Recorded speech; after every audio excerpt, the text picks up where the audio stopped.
Blacephalon and Stakataka are making their way into Pokemon Go raids for the first time ever in the Ultra Beast sequence. So today we're going to go over the counters. We are also going to come out very soon with the best of the best to see if these Pokemon are worth your time, energy, and resources to go after and raid for. So let's get into the raid counter guide in Pokemon Go. So welcome to the Trainer Club. Here we go.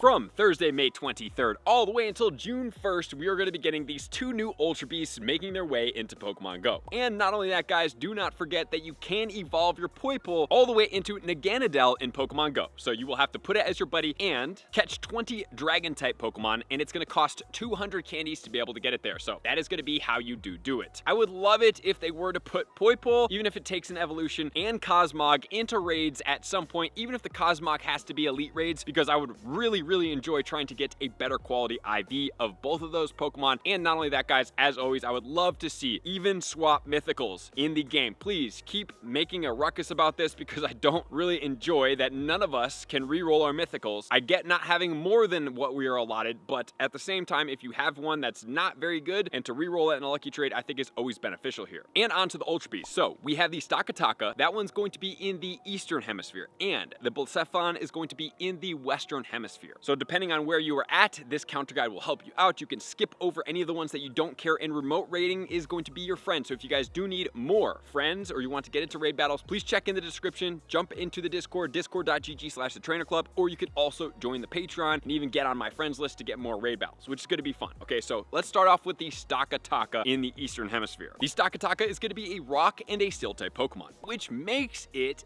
double weak to ground and fighting, which is very problematic because we do have the Primal Groudon out there, and then it's also going to be single weak to water. As far as its moveset, it gets Rock Throw and Takedown for its quick moves. And then as far as its charge moves, it's getting Stone Edge, Flash Cannon, and Bulldoze, which for the most part, we are pretty safe against all of those movesets, so we can go ahead and full steam ahead on this specific Pokemon. All right, but don't forget, guys, as far as Mega Level 3 goes, we need Rock or we need Steel type to be able to get us there. And unfortunately, the Mega Lucario is not out yet, or this would be a great time to use Mega Lucario for the Steel type to get the bonus and to use the fighting type to be able to fight it. And as far as the 100% IVs, 1882 for this Pokemon, or boosted in partly cloudy or snowy weather at 2353. And as of right now, the shiny is not out yet, but man, the shiny does look cool. It's a gray normal, and then the shiny is a goldish hue. And according to Pokebattler, it's going to take 1.73 trainers to take down this Pokemon based on it having a double weakness, so it doesn't even look like this Pokemon's going to be too hard to take down, which is pretty good for most of us out there. So good luck out there, guys. Now on to the counters. The number one counter is going to be, I think you probably can guess it, Primal Groudon, followed by counter number 2, which is going to be Shadow Groudon. That is out now. These movesets is going to be Mudshot as well as Precipice Blade. So those are going to be the moveset combination on this. It looks like it's time for me to use an Elite TM on my Primal Groudon to be able to go after this Pokemon if I want to boss it around. Unfortunately, Primal Groudon does not hit the yielded XL candy coming off from that Mega Level 3. However, what would work there is Mega Steelix. Mega Steelix would boost ground typing. It's not the most effective ground type attacker, but it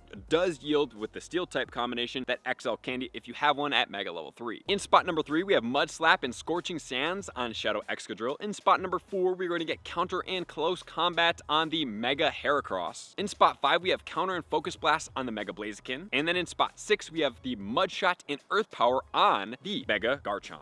In spot 7, Double Kick and Sacred Sword on Terrakion. In spot number 8, we're going to have Shadow Machamp with Counter and Dynamic Punch. In spot 9, we're going to have Mudshot Earth Power on the Garchomp in the Shadow form. And then in spot 10, we're going to have Keldeo with Low Kick and Sacred Sword. And then in spot 11, we're going to have Lucario with Counter as well as Aura Sphere. Like I said, man, if this Pokemon did have its Mega out, this would be a great Mega for us to be able to use here. And then Mudshot and Sandsear Storm on the Therian version of Landorus. And if you guys do want to see some budget counters, you guys can keep going down on the list. Obviously, there's Shadow forms, but we can also use Hariyama. We can use regular Machamp. We can use the high horsepower on the Shadow or regular as far as the Mamoswine Pokemon goes, and then we can also use the Conkeldurr with the counter and dynamic punch. So, the weather conditions to look out for, we have partly cloudy and snowy weather is going to boost this Pokemon all the way to the top. Cloudy weather will boost the fighting types, and sunny weather is going to boost the ground types, which are the two most effective parts. Okay, now we're going to move into the Western Hemisphere for the Blacephalon. This Pokemon is going to be a fire as well as a ghost combination. Kind of a weird looking Pokemon. Eventually, the shiny is going to look pretty cool. This one is not quite as exposed as the other one. This one's going to be weak to dark, ghost, ground, water, and rock. And as far as its moves, it's going to get Astonish and Incinerate, and then it will get Shadow Ball, Overheat, and Mystical Fire as far as its charge moves. As far as the 100% IV, it's going to be 1884 and then 2355. So very close to the Stakataka. And while this one isn't quite as exposed, guys, it is more of an attacker heavy, weak defense and stamina Pokemon. It only takes at level 40 counters 1.43 trainers to take this down. So these Pokemon are more than doable for most of us out there. And then if you have level 50 counters and you're using weather boosts, guys, it's going to be even easier to take them down. Which then leads us into our counters. So counter number 1, Primal Kyogre with Waterfall and Origin Pulse. And then in counter spot number 2, we have Primal Groudon with Mudshot and Precipice Blades. And since this Pokemon is a fire and it's also a ghost type, Mega level 3 will work for this Pokemon. So for the Primal Groudon, guys, actually it is going to boost all sunny weather types. So it'll actually boost this Pokemon and you can use it as a top counter. So for the Blacephalon, this one's perfectly lined up and we almost had it for the Lucario. Unfortunately, it's not out yet. Primal Groudon is going to be my recommended Mega level 3, or I guess in this situation, Primal level 3